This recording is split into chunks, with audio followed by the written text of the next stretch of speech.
came to do. Hey, You know what we came to do. look, I'm in a league of my own. Y'all need to leave it alone. I'ma just eat everything. I'ma just leave you the bones. Call it an even exchange. There ain't no need to explain. Yeah, it should be overstood. Like when I hop on a plane and I fly over your hood. Y'all should be knocking on wood. Don't make me go against the grain. I ate my Wheaties, I'm good.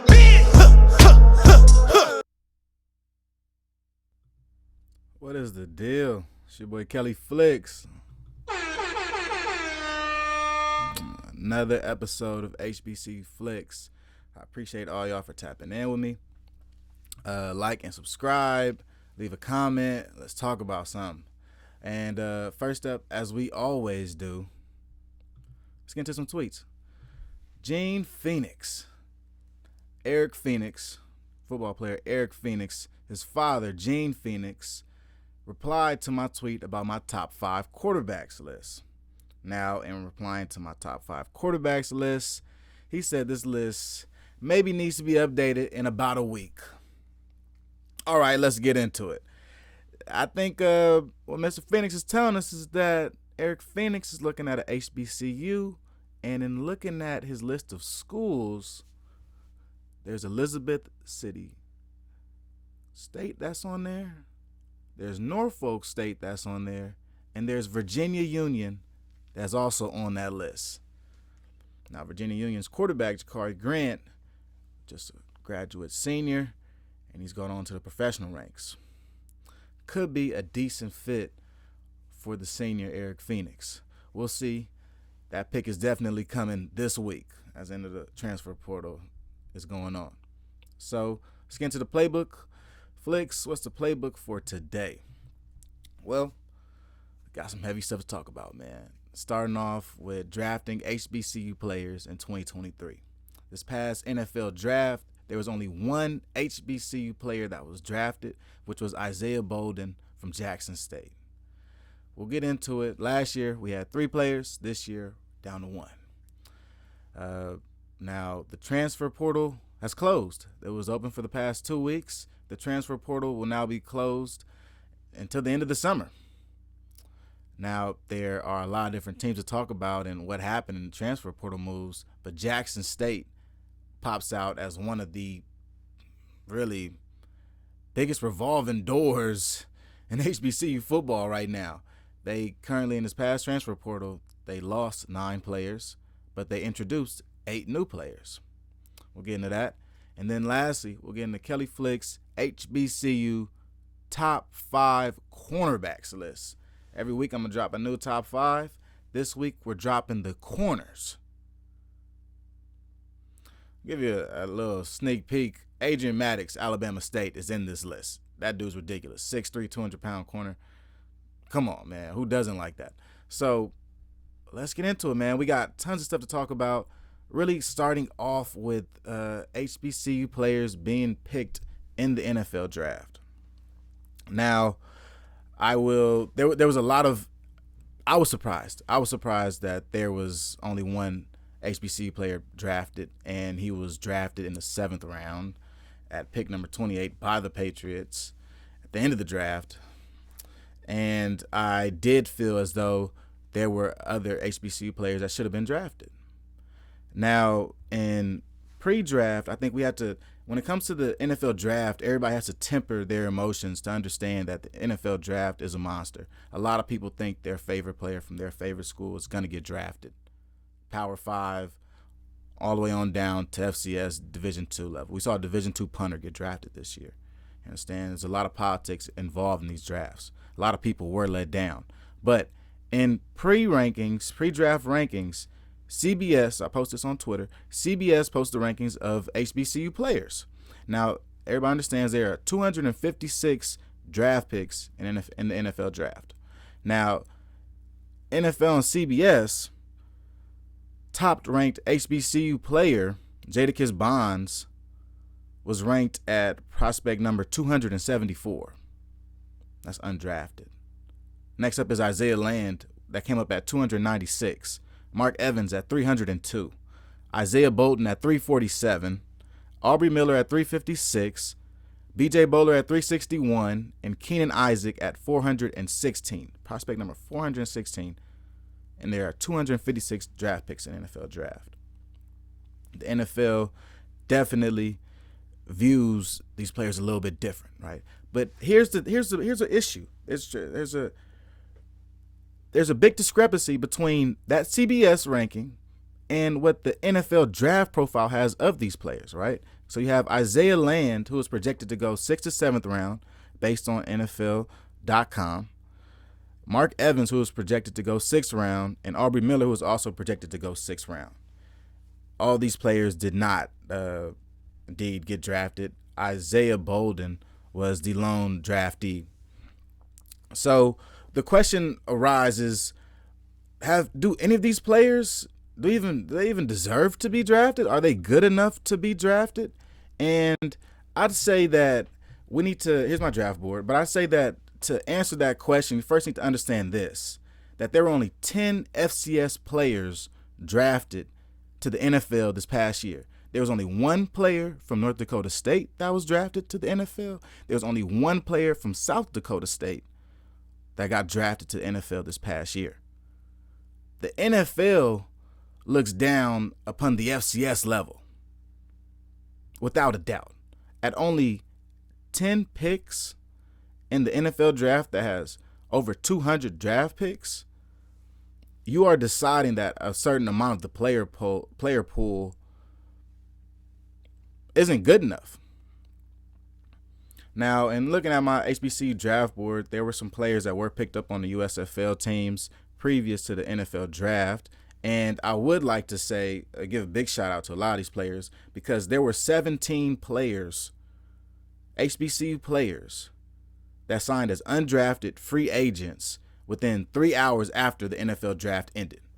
So first, I want to give a big shout out to you guys. Shout out to you guys for getting paid, negotiating those contracts. Shaq Davis negotiated a $200,000 contract, man. Come on. We got a huge shout out, big up to those players that are out there that ended up signing these different contracts. So that is a win. You take your wins. That is a win.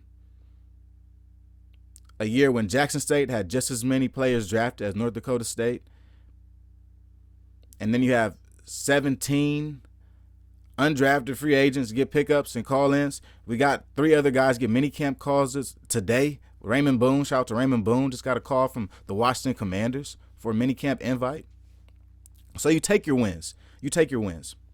Now, the question of should any of these players have been drafted to NFL?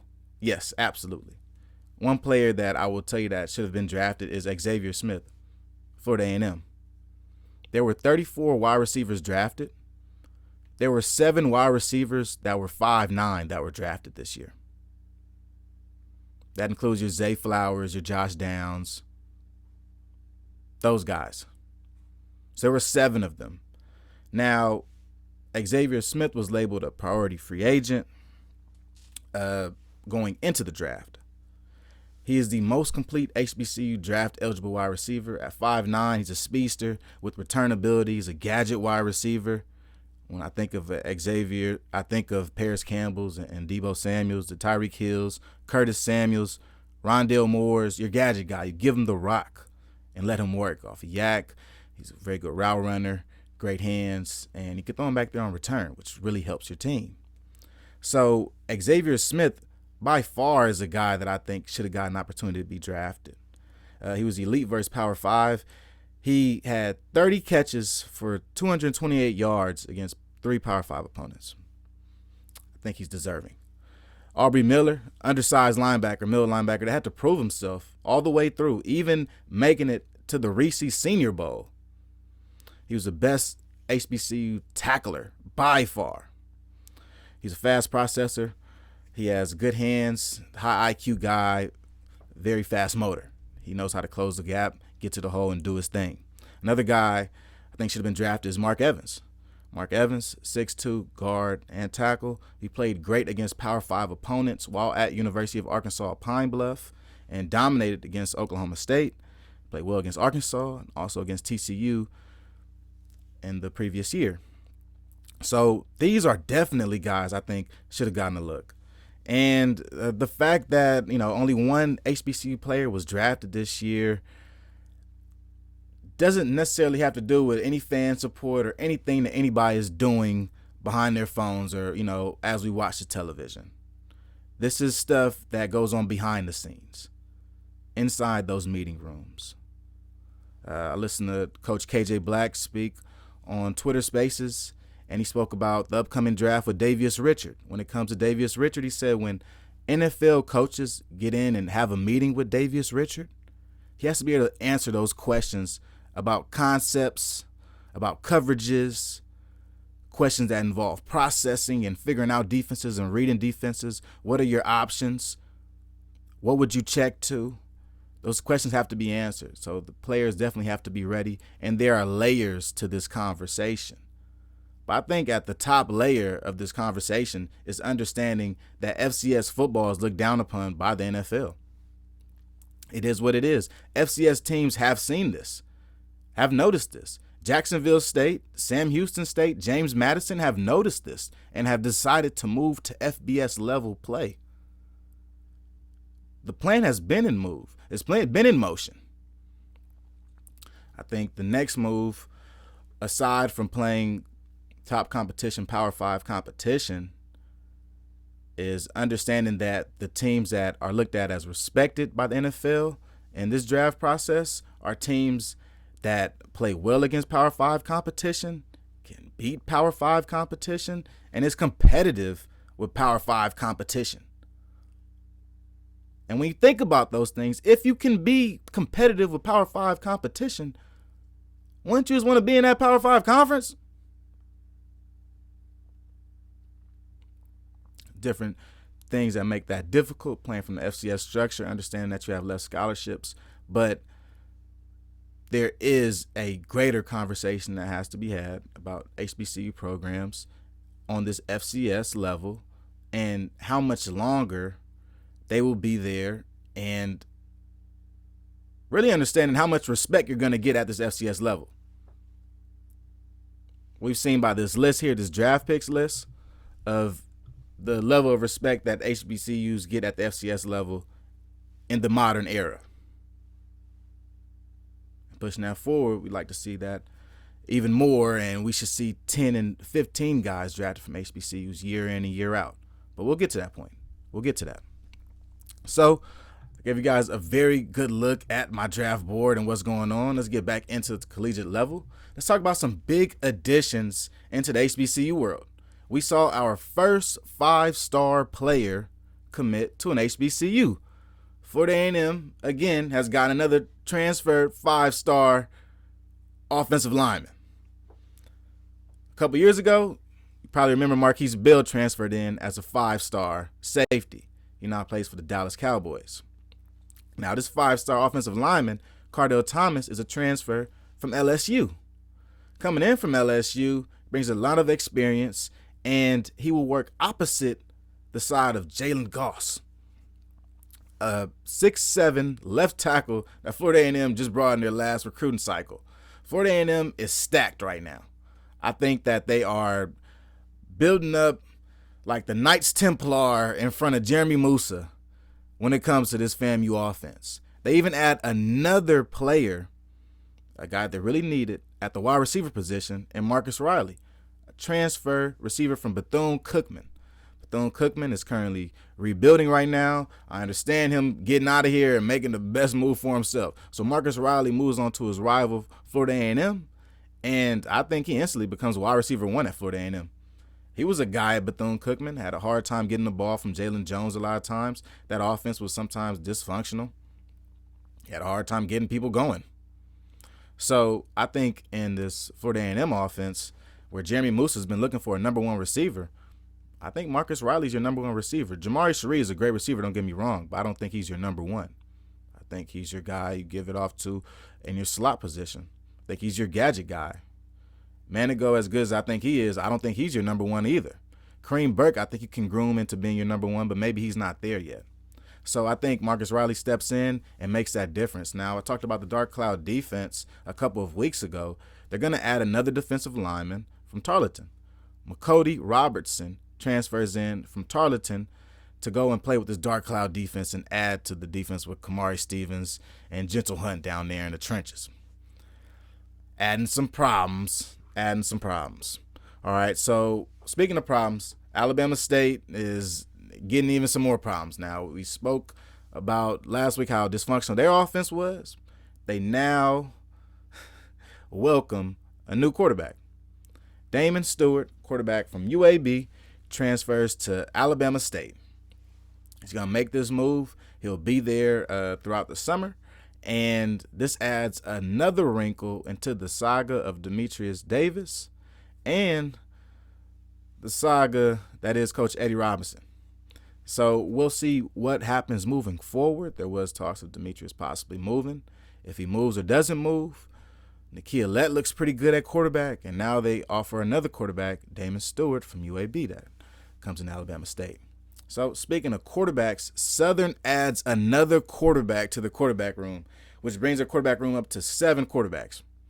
You bring in Clifton McDowell, transfer from Central Arkansas. He's a former 3-star guy. He comes into Southern into a loaded situation.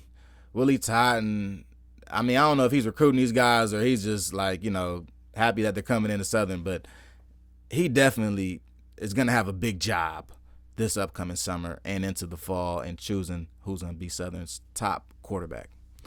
So let's talk about some additions, talk about some of these losses, some big losses for HBCU football here. We got Trey Lannick out of Southern and Jason Greathouse out of Southern also leave. So let me put in perspective what's going on here at Southern and their defensive line. Those two guys played the ends, outside linebackers or ends for Southern. Their interior, Cam Peterson and Jason Dumas, also leave. They also lose Howard on the edge, and that brings up 5 defenders that were starting for Southern's defensive line last year is leaving. This defensive line played a huge part in getting the Southern team into the SWAC championship. So we're going to look at a very different Southern team. This is really changing. Speaking of something that's changing really fast, Faison Wilson. Faison Wilson from Grambling, former 4-star receiver, just went to Grambling last year, has decided to transfer out. He's leaving. Coach Hugh Jackson has said in previous interviews that once a player decides to leave his program and hops into the transfer portal, he has a job as a head coach to move on. So, which Faison, best wishes. Hope he finds another place to call home. But I did expect a big year from him at Grambling. Interested to see where he'll land. Now, we'll get into Uriah Ratliff before we get into Jackson State. So Uriah Ratliff from Bethune-Cookman also hops into the transfer portal, just like how Marcus Riley did. And Uriah Ratliff leaving, that's going to be a big blow. He played nickel cornerback for them a lot last year, made some big hits, made some great plays. All right, so now Jackson State, right? Jackson State loses 9 players. Let's get into Jackson State losses, man.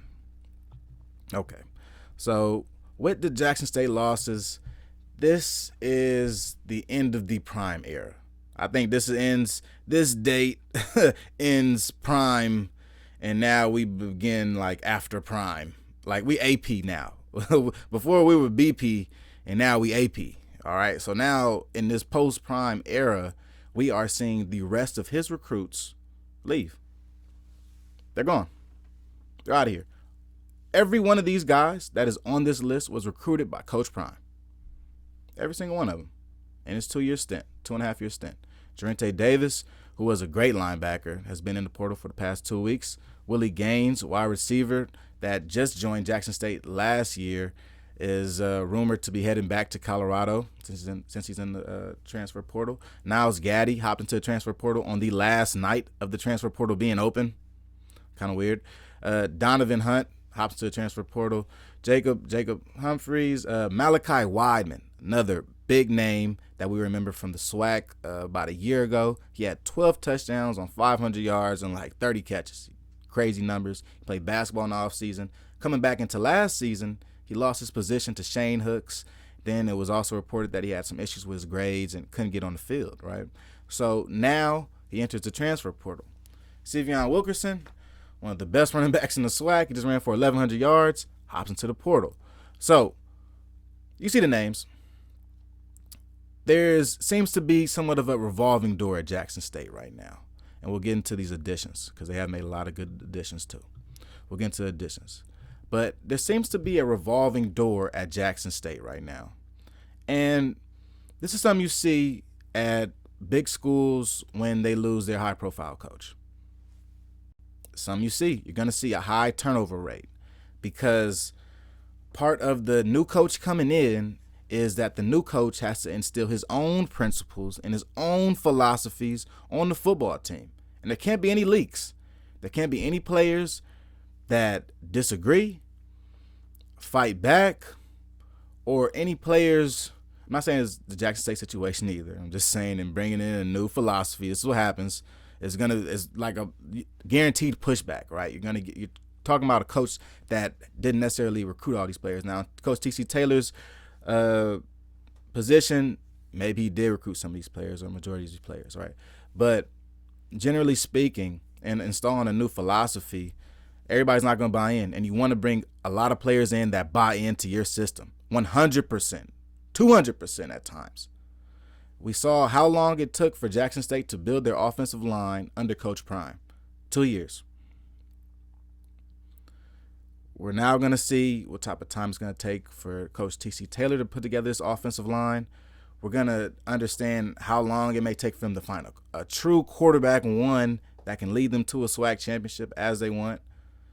And for this Jackson State team, there are a lot of questions because there are so many new faces. And how do they gel? How do they work together for this one singular mission to win this SWAC championship? So here are some of the newcomers to their team. They're bringing John Graves from southeastern Louisiana, a nice little undersized D lineman. Like him, he's a very quick guy. You also have Jaheim Hazel, who comes in out of Wolford. They brought in a lot of DBs this year, transfer DBs, but DBs that are experienced. You bring in another transfer DB, Jaheim Hazel out of Wolford, 75 tackles last year. You got his safety, Solomon Rogers, who had 116 tackles over his career at Charlotte, who was like 22nd.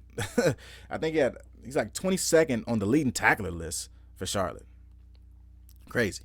Bring in a tight end. I spoke about how Coach Maurice wants to bring in more tight ends and really uses tight ends, so he brings in another tight end, Sebastian Saint. Jaden Bosey looks pretty good. I like Jaden Bosey. I think Jaden Bosey could be a gadget guy for Jackson State and could be used similar to how Seven McGee is used in that slot, very powerful slot position for this Jackson State offense.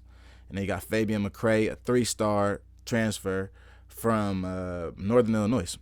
Pretty good wide receiver out there. They need to bring in more wide receivers and continue to build this wide receiver core. Rico Powers seems to be one of your lone guys out there, especially after you lose Trevante. And Willie Gaines is tough. Yeah, it's a little tough. And then you bring in Junior Himuli and you bring in Tristan Allen at linebacker. I spoke before about how I feel like Jackson State is still trying to find their way at linebacker. So Jackson State moving forward, this is going to be a team that is still getting to know each other well into the middle of the season. They're just so fresh, so many new faces. This is a totally new Jackson State team from last year, completely new. One of the only returning faces you're going to see is going to be Rico Powers, and it's going to be J.D. Martin in the backfield. Other than that, it's going to look pretty different. Oh, and Sunshine back at quarterback. Other than that, it's going to look very different. So, man, can't wait to see what Jackson State's going to bring this fall. So let's get into these top 5 cornerbacks. So here we go. Screenshot it. Do what you got to do. These are my top 5 cornerbacks in HBCU football heading into the 2023 season. We've got some absolute dogs on here. I mentioned a guy earlier, cornerback from Alabama State named Adrian Maddox. Adrian Maddox jumps off the screen if you watch any Alabama State football games. Their defense was pretty stifling. It's an attacking defense, but Adrian Maddox is doing a lot of the attacking. Okay, let's put it that way. Last year, he had 2.5 tackles for loss. He had a sack. He only played 6 games, but he recovered a fumble. He blocked a field goal. He's starting at corner as a freshman at 6'3", 200 pounds. He's your guy. He's the guy that you want to lead your defense. He's a guy you can build your defense around, and he's a tone setter out there at corner. He does his thing. You're on his island. You work on his time. So Adrian Maddox, definitely a top 5 cornerback in the nation. Next up, I want to get into K'Ron Prunty, man. K'Ron is pretty good. He's pretty damn good. He was honorable mention on the All Big 12 list when he was at Kansas 2 seasons ago. This past season, he was a dog, straight dog. He did his thing throughout the whole season. From game 1, his first game in North Carolina A&T jersey, played against North Carolina Central, had 8 tackles. He moves into the spotlight. He wants to make the big play. So a lot of times on pass breakups, if they throw a jump ball at him, nobody catches the rock. That's the cornerback that I want. That's a cornerback 1. At 4 interceptions, I think he leads the HBCU football in interceptions at cornerback. He is a ball hawk. He's a heat-seeking missile. You can leave him out there on an island. He does a great job in man coverage. He has a great job in recognizing the ball and tracking the ball as a corner is really phenomenal. And he's my cornerback 1 for sure. Going to another good corner, Bryce Phillips. Now, Bryce Phillips is one of the more interesting cornerbacks as, he doesn't have any interceptions. He has 10 breakups this past year. And if you watch the film, you turn the film on, watch the tape, you'll get to understand why Bryce Phillips is so good. He's great at technique. He's a high IQ guy. He is always in the right position. You will never catch Bryce Phillips out of position, whether the ball's in the air going to his player downfield on a fly route, or if there is a crosser coming while he is in cover 2. He understands the field. He understands leverage. And there's a lot of times where I feel like he is playing so much faster than other players because he is anticipating where the ball is going to be. He almost understands the rhythms of quarterbacks. I really like Bryce Phillips' game, and I think it'll translate well to the next level, understanding that he seems 2 steps ahead of everybody else on the field. This next season, I'd like to see him make that next step and take the ball away from guys, fall on some fumbles, scoop something up, pick the ball, take the ball while it's in the air. He has a lot of pass breakups. Doesn't catch the ball very well. That's why he's a defensive back, I'm sure. But he's great with the ball in the air, and he's the type of guy I want on my team. Another corner that's great that's on this list is Romeo Harris. Delaware State, you'll peep him out there in the all red. Romeo Harris didn't play on the greatest defense last year. Didn't play on, it's a whole new coach. We got a whole new system in now. He had a great season last year. He had 2 interceptions against North Carolina Central, the Celebration Bowl champions, against Davius Richard, who is now the best HBCU quarterback in the nation. He had 2 interceptions against him. It means something. Romeo Harris and what he does at his size, he's super physical. He's very physical. He's a great tackler. He has 7 pass breakups this year. And for me, with Romeo Harris, I expect him to play great this year. I expect him to continue improving and developing under Lee Hull's new staff. I think this new staff at Delaware State might actually be a staff that can help him and will really develop his talents into being a true cornerback 1 in the MEAC. Now, lastly, I like Omari Hill. Omari Hill is probably the most complete cornerback on this list. In his freshman year, he had 4 interceptions. Last year, he had 4 interceptions. Back to back. He gets to the ball every time. He can play corner. He can play nickel. I think he can honestly play a little bit of safety too. He has very fluid hips. His feet are super quick, so he changes direction at the top of a dime. He's really one of the best defensive backs in the game right now. And at cornerback, he's one of my top 5 cornerbacks in HBCU football by far. He has great hands. One thing that I think that he could improve on is probably his size. I think if he adds a little bit more size to his frame, he'll be even more of a problem, but he hits hard. He attacks the ball, and really at Bethune-Cookman, he got to play in some zone schemes that really played to his advantage.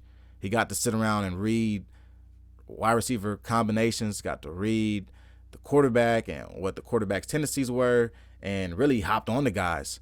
It's almost like he's at corner, but he's running through the hashes catching picks. He did that a lot. So Amari Hill gets a lot of respect from me at cornerback, and I think he's going to be one of the best corners in HBCU football again this season. Some other guys on this list that I liked a lot was Khalil Chambers out of North Carolina Central. He looked great last season. I think he'll take another big step. He even looked pretty good in the Jackson State game. He had a tough time going against Travis Hunter at times, but he also had some great pass breakups. Juwan Hudson, also North Carolina Central, I liked his game again. Very physical tackler, very hands-on guy. He gets to the ball. I'd like to see his next development at cornerback, honestly. And also, I want to look at Brandon Savage, man. Brandon Savage goes over to Norfolk State. And, well, actually, no, not Norfolk.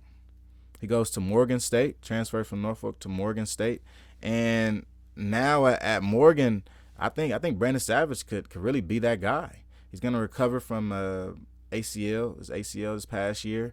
And I think once he gets back to 100% health, he'll show that he's a cornerback one, without a doubt.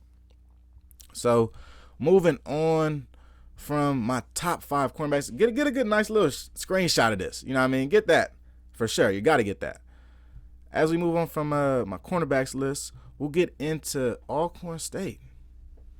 It's been a little bit of time. I haven't gotten into Alcorn State in the past couple of weeks.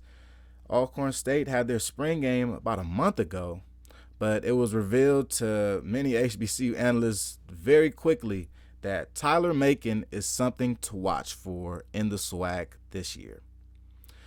If you didn't know, he is the new 4-star transfer into Alcorn State by way of Missouri, University of Missouri. He is now the starting quarterback at Alcorn State. He took the starting position from Aaron Allen. Aaron Allen was a starter last year. He had another year of eligibility, so he decided to come back. Tyler Macon transfers in. Tyler Macon takes his spot during spring practice. And in the spring game, plays the starting quarterback. So Tyler Macon is going to be the X factor for his Alcorn State team. Now, in getting to watch Tyler Macon's film and understanding who he is a guy that did play in the Elite 11. He was highly touted as a quarterback and was a guy that didn't get as much as an opportunity at Missouri as he wanted. So he's going to Alcorn to play. Right. So understanding that, I think Tyler Macon has a chip on his shoulder. A lot of the guys, shout out to GSPN, a lot of the guys that are around, and shout out to also Common Man Podcast, a lot of guys that are around Alcorn State are buzzing about Tyler Macon. Now, another guy they're buzzing about is Jarvian Howard.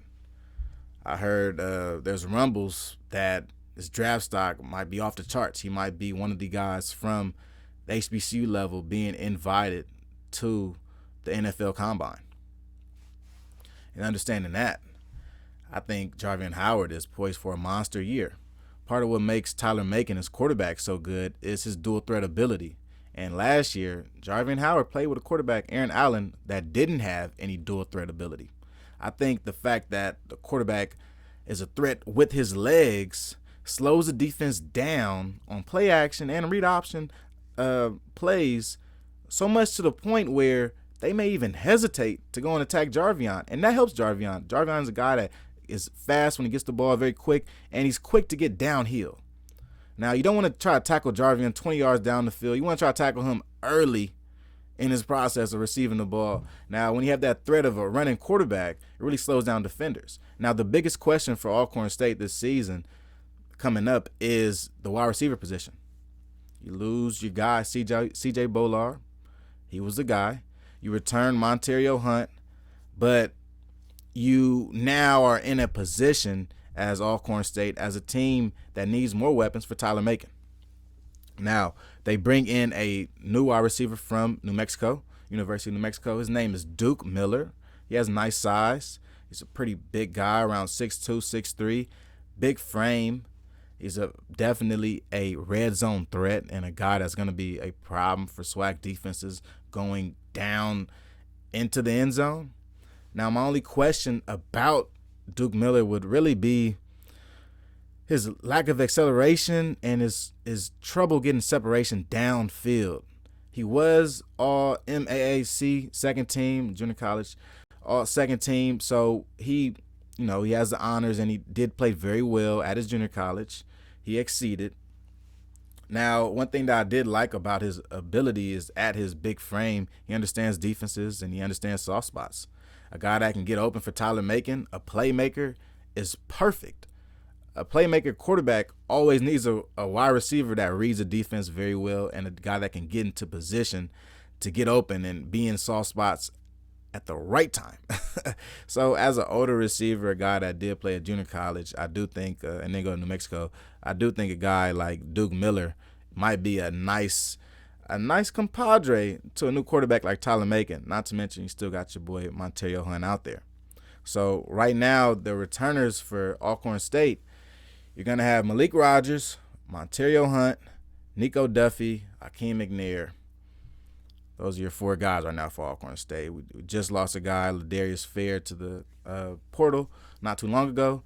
So Alcorn will be looking to put together this wide receiver core so that they'll have a chance at the SWAC championship. So a couple guys that I do think can give them a good chance would be number one, Sincere Clark from Virginia Lynchburg. Dude had 32 catches on 455 yards. I think he's a guy that you guys could definitely use. Another guy, bigger name guy, is Zachary Franklin, University of Texas San Antonio.